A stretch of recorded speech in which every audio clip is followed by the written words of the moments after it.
The idea of an unfair system designed to favor the highest bidder has been a notion held by many Ghanaians, but one that is quickly dismissed as a wishful thought, especially where a lot of public education has been carried by those in charge.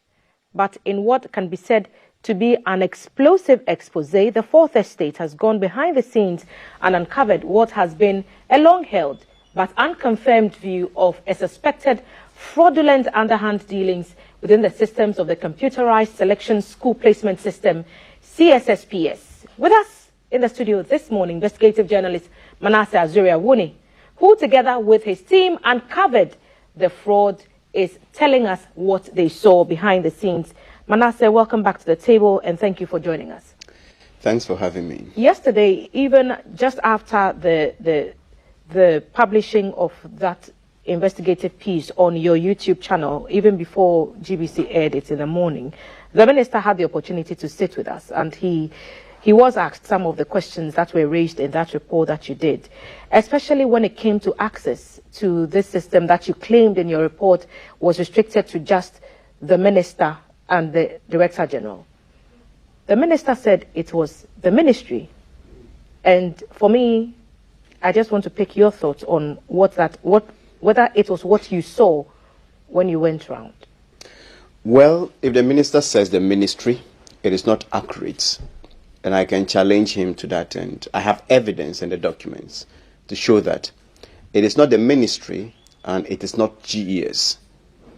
Individuals, and we have the minister, Dr. Yao Osei Educhum, and then the Director General of GES at the time, Dr. Kwesi Opoku-Amankwa. They were the only two individuals, not their offices. Because that's just the thing. It could be that, yes, it is named in the document that the minister has access and the DG has access. But the DG works in an office. And so it could very well be that people working in his secretariat are the ones who are condoning some of these things. Well, would I be right in assuming that? No. What we are told and the education we have is that you have to log in with a password. And the password is configured in such a way that even if I steal your password and I log in, you'll be sent a notification that so and so has logged in. Just like if somebody is trying to log in, and that the system, I'm told, is very resolute and very robust. So it doesn't allow for anything. So whatever, even if I give you access to go in my name, whatever you do, there is that digital footprint that I can get in there and see whatever changes you made. So that if it doesn't reflect what I wanted to do, it will still show. So the explanation we have, and nobody is yet to give us any contrary explanation, is that two individuals in the country of about 30 million, two individuals had access to category A, the back end and the system. And these two individuals in 2022 were Dr. Yao Osei Educhum, not his office, and also Professor Opoku-Amankwa. And the minister said it was restricted such that, or so that people wouldn't sell and do these corrupt deals. And the Director General said something interesting, that within 1 week of the placement, he was locked out of the system. Which means that if you are two and one is logged out, then it means only the minister had access. And the system, according to him, is designed such that if you are the two people that have full access, if the minister goes in there, makes changes or does placement or approves anything, he, the Director General, would see.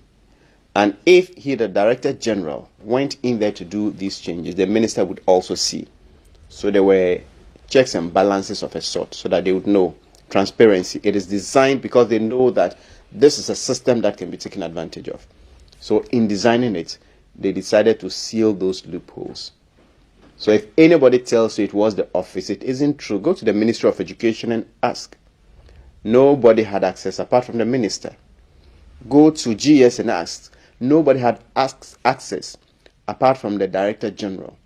So if anybody had access apart from these two people, then it was those two people who may have given their passwords to maybe their PAs or designated officials to work on their behalf, but it is also done in such a way that whatever they do in there, whatever changes that they effect, they would also be able to find out. So the minister did say that it was possible to get behind who these people were. Is that what you found when you went on your search for information? Yes, he confirmed that, and also the other person also did confirm that it is often easy. And I think it is also very easy. Let's take GBC, for instance, and I have used this example before. You have a payroll, and then they say GBC is recruiting. Then the lady selling banana in front of GBC is able to take names or take money from people and get them onto the GBC payroll. But the system is also designed that only 2 persons in GBC have access to the payroll. And in this investigation, we didn't just stop at people taking money. We followed through to ensure that the placements were actually done and the children were in school. So that a woman taking money, a banana seller in front of broadcasting house taking money, has no way of getting those names onto the payroll if there is no insider. There has to be somebody in there who's doing it. Who is doing it?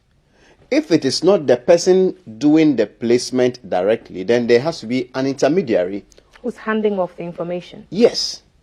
So if they say it is easy to find, I think it is very correct. They know who brought what name for what placement. The most disturbing aspect of this investigation is that there appears to be somebody high up there who doesn't want the truth to come out. And it is because Professor Opokwa Mankwa wrote to the BNI, now NIB, to come and then investigate. They started and then stopped. Eventually wrote a letter saying that direct it to the CID. To the CID headquarters. I saw that in the and what was the outcome of that directive? The CID also came. After a week, they also stopped. And we at the 4th estate, when we even got to a point that we realized that we needed the police to come in and effect some arrests, because when you publish certain stories, the suspects will run away or hide evidence. So for the sake of the public good, we went to the police headquarters. Ahead of the publishing of the story. It was a risk because you could get a story leaked and then you may have to now come and then be chasing after those that leaked it or whatever.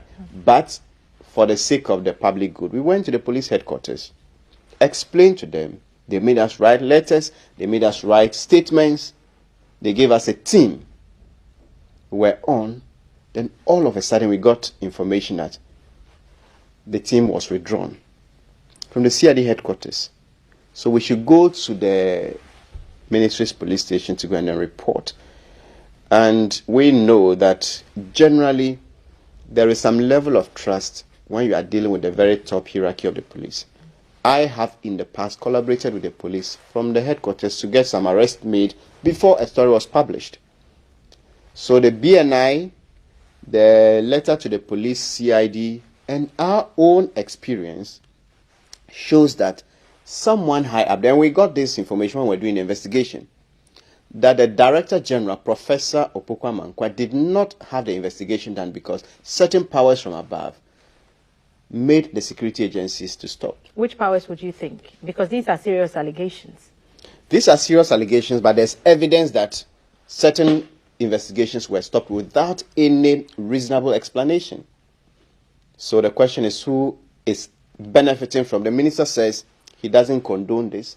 The Director General says he welcomed does not condone. your investigation. It makes his job easier. Yes. And we are also even getting a letter that the National Security Minister also got wind of these allegations of corruption and wrote to the Ministry of Education last year to do investigation. And a 6-member committee was formed and were given terms of reference to go into this. In all of this, when I even went to interview the minister, he never mentioned this. What happened to that report? Ghanaians should be... Did you ask him at that interview? I didn't even know that there was any such attempt. And I ordinarily would have expected the minister to say, well, when this thing happened, I even took steps. I formed a committee to go into this, and this is what they found. That means we are also working.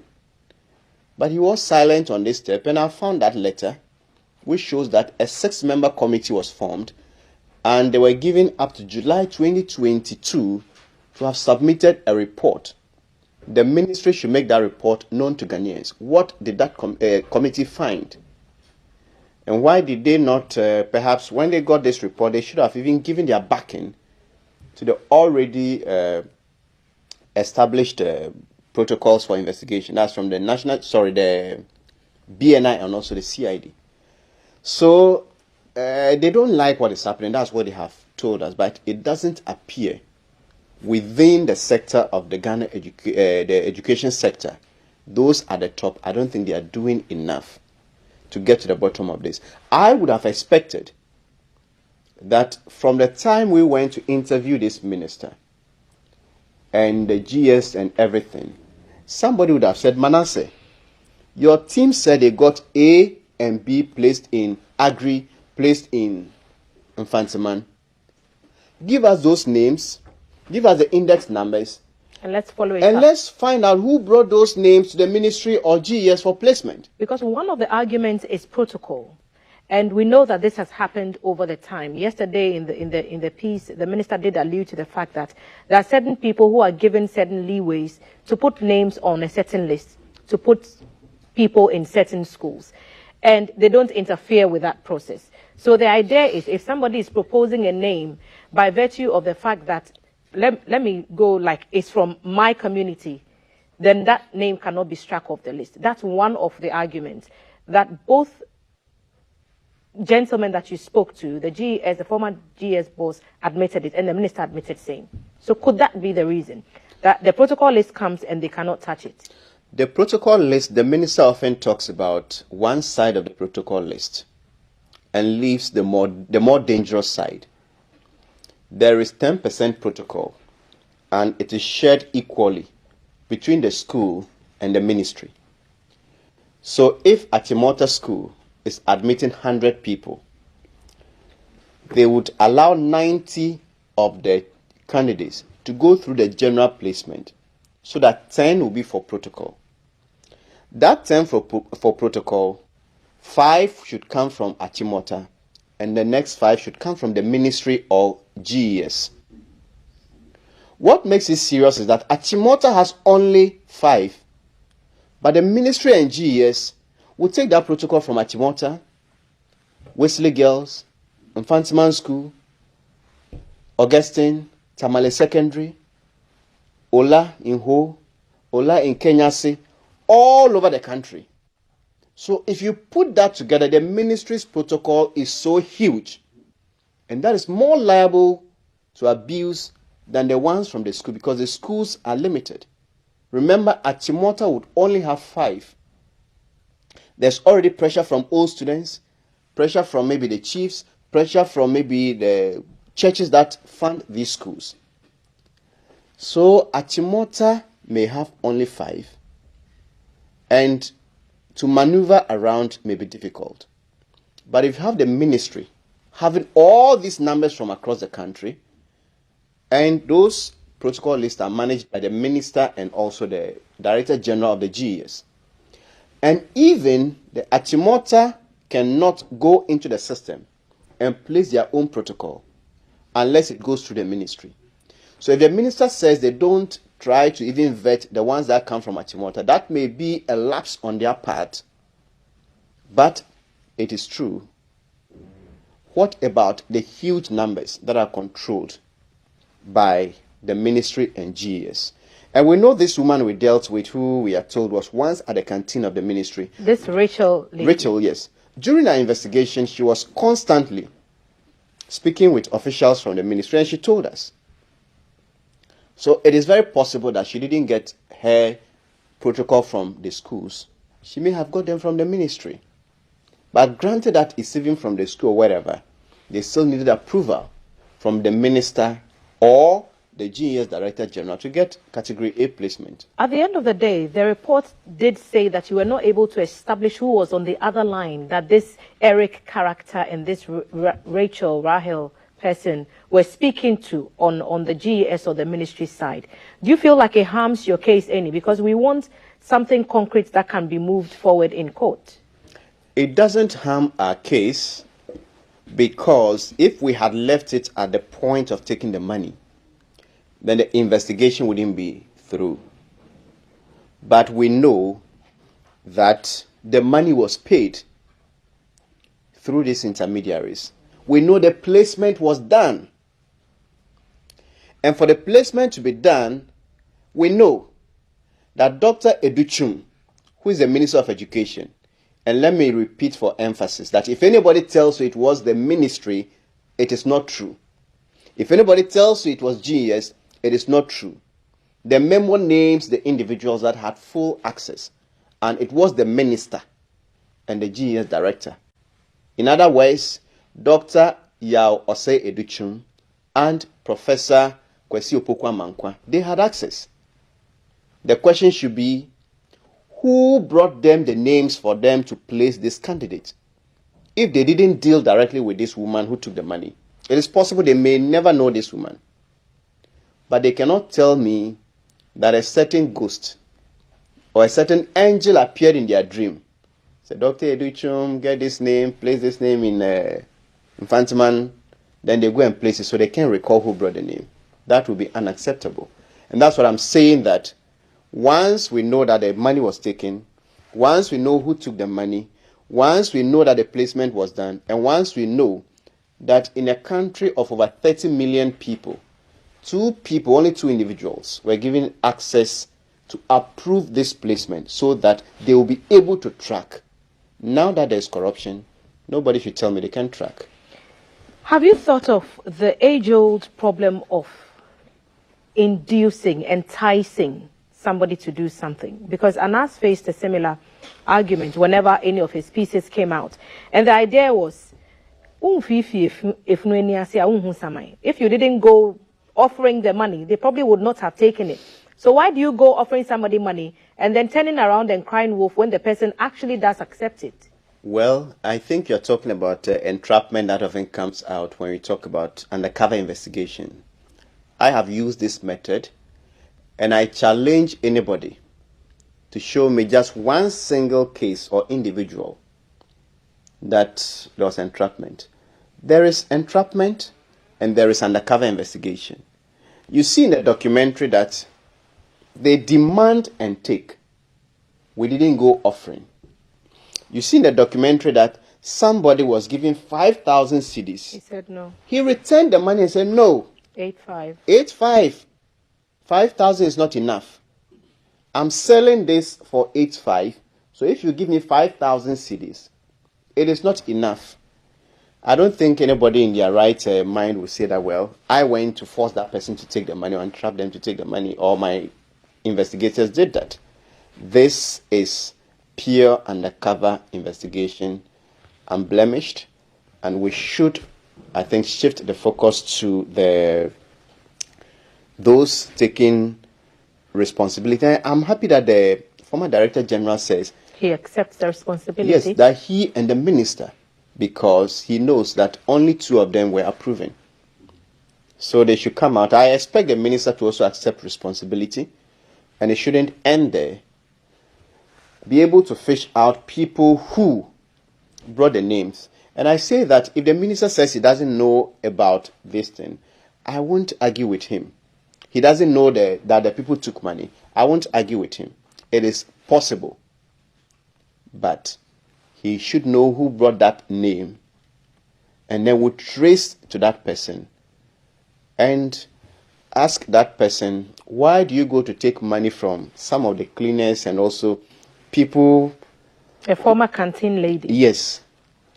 How did you take the money? So the trail is there. If they are minded, if they are committed to acting, by close of the week, we should be able to see. And he told us in the interview that if somebody took money and they are found out, they wouldn't work in that ministry. We should be able to do that and then get those names. And they should join. Sorry, these 8 that have been arrested, none of them works at the ministry or the GS. The 8 people that the police have arrested. So how did they get into the system when they don't work there? So if we're talking about consequences, and we are talking about consequences for those people who've been arrested and who've been named in this documentary, are we thinking about the consequences of those students you had placed in other schools? That is because why I get that the impression they are in school now. They are in school. But you got them placed there. That is why we decided to not reveal their identity, their index number, everything. Because there's something we call collusive corruption. When you're investigating collusive corruption, you are not able to get either, they call them victimless crimes or so. So you don't get somebody to own up. We actually started this investigation, the 2021 placement. Okay. And we failed because whoever paid money and got placed wouldn't want to own up. They didn't want to cooperate, forward. Yes. So what we did was to just go to the center, and the parents were there. So we got one. So where was your ward placed? Oh, this way, maybe Abri Presby, and we want to go to Infantiman Girls. So we took their details. They don't know about it. And just wanted to test the system to get evidence. So you raised these monies, 20K, 11K, 8.5. Yeah, we paid 8.5 with and the then consent of the 11,000. parents? They didn't know. These monies were monies we used for our investigation, funded by the Media Foundation for West Africa, which is the Fourth Estate is a project of the Media Foundation for West Africa. So that's how we get our funding from the funding partners of the Media Foundation for West Africa, and a lot of them are international donors to civil society works and the rest. So that's how it happened. So I don't foresee anybody victimizing these children who are already in school. As we speak, they don't even know about this work. They are just in school. They have no idea how they got there. And so I don't expect it to affect them in any way. And if you're asked to provide that information? If we are asked to provide that information, it would only be to the extent that the culprits will be traced and not the children. What next? Now what? We have to wrap. But so now you've asked for an investigation. The DG himself asked for an investigation and was shut down. Where do you think this is going? Well, we may need to also speak to our lawyers and see what they advise, because the story only came out yesterday. We are also hoping that the ministry will be proactive enough to at least start something and save everyone the doubts and suspicion. Because for now, we know two institutions are involved, GES and then the ministry. And there is evidence that GES last year was so proactive and wanted to take steps to get external bodies to come and investigate. GES even said, the Director General in the letter to the security agency said, the allegations were that top officials from the ministry, GES, and the Free SHS Secretariat were involved. That is why I see the minister's internal investigation to be problematic. Because if they say top officials of the ministry are involved, and you are setting up a committee that involves top officials of the ministry and the GES who are accused of being involved, it may not be strange why we don't have that report. So I would want them to go out and tell us that these names came through, they were placed, this person brought the name, and they are the first suspects we are handing over to the security agencies. But we are opening our doors to the security agencies to come and do a thorough investigation. Because the 8 we have are the small fishes, and there's no way any of them could have placed the names without the insiders. There's no way a banana seller would have access to the payroll of GBC. So we would follow this, and if there is any more developments, I'm sure that we'll have you back. Thank you, Manasseh, for sitting with us. Manasseh Azure Awuni is an investigative journalist. His project, The Fourth Estate, uncovered alleged fraud in the computer school placement system run by the Ministry of Education and also the Ghana Education Service. An unending conversation we're sure we will revisit. Catch us again tomorrow when we return 555 for another edition of Breakfast on GTV.